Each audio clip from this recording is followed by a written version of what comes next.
સાબરકાંઠા જિલ્લાથી મોતના સમાચાર સામે આવી રહ્યા છે। હિંમતનગર હાઈવે રોડ પર ટ્રિપલ અકસ્માત સર્જાતા ટ્રાફિક જામના દ્રશ્ય સર્જાયા।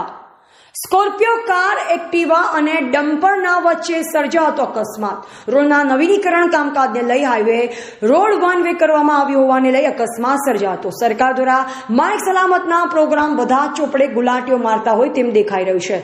લોકોને આરટીઓનો કે ટ્રાફિકનો ડર નથી તે સાબિત થયું કહેવાય। વાહન ચાલકો ગમે તેમ આડાવડા માર્ગે ઘૂસી જાય છે।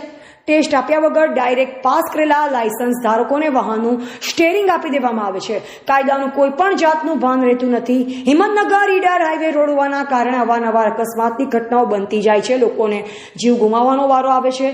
જનતાની એવી રાય છે કે આરટીઓ તેમજ ટ્રાફિક દ્વારા વાહન ચાલકોને ઊભા રાખી ત્યાં જ માર્ગ સલામતી અને રોડ બાબતના પ્રશ્ન કરવામાં આવે અને જે જવાબ સાચો આપે તેને જ લાયસન્સનો હકદાર બનાવે।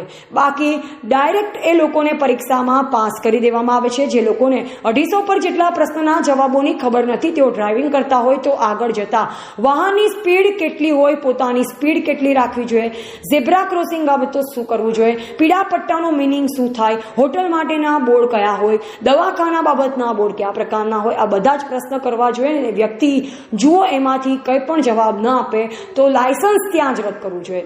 તો જ અવારનવાર બનતા અકસ્માતોને રોકી શકાશે અને નિર્દોષ લોકોનો જીવ બચાવી શકાશે। બાકી તો આજકાલના લબર મૂછિયાઓને માતા પિતાઓ વાહનનો સંપર્ક કરી દેતા હોય છે અને કોઈના ડર વગર સામેથી આવતા વાહન કે પાછળથી આવતા વાહન ચાલકો ઓવરટેક કઈ રીતે કરે છે તેની પણ ખબર પડતી નથી। માટે આ બાબતે આરટીઓને ટ્રાફિક રોક લગાવે તેવી જનતાની માંગ ઉઠવા પામી છે।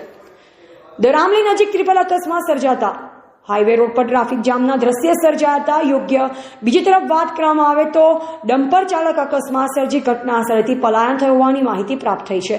ઈડર હિંમતનગર હાઈવે રોડ પર બનેલા ટ્રિપલ અકસ્માતમાં સ્કોર્પિયો કાર તેમજ એક્ટિવા બાઇકને નુકસાન થયું હોવાની જાણકારી પ્રાપ્ત થઈ છે। જ્યારે અકસ્માત સર્જી ડમ્પર ચાલક જીવ લઈ પલાયન થયો।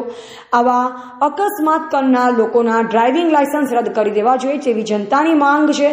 આરટીઓ દ્વારા માર્ગ સલામતીના વિવિધ પ્રોગ્રામો કરે છે જેને બદલામાં રોડ પર ઊભા રહી જે લોકો અકસ્માત કરે છે તે લોકોના લાયસન્સ તાત્કાલિક ધોરણે રદ કરવા જોઈએ જેથી કરી જે લોકો સાચા ડ્રાઈવર છે તેમને ન્યાય મળે। જો કે બીજી તરફ વાત કરવામાં આવે તો ટ્રિપલ અકસ્માત થયો હતો સદનસીબે જાનહાની ટળી છે। હાઈવે રોડ પર સર્જાયેલ અકસ્માતમાં કોઈ જાનહાનીના સમાચાર નહીં તેવું સૂત્રો દ્વારા જાણવા મળ્યું છે।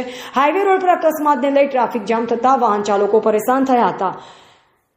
સ્થાનિક પોલીસ તાત્કાલિક પહોંચી અને ટ્રાફિકને હળવો કર્યો હતો અને ધીરે ધીરે ટ્રાફિક હળવો થયો હતો।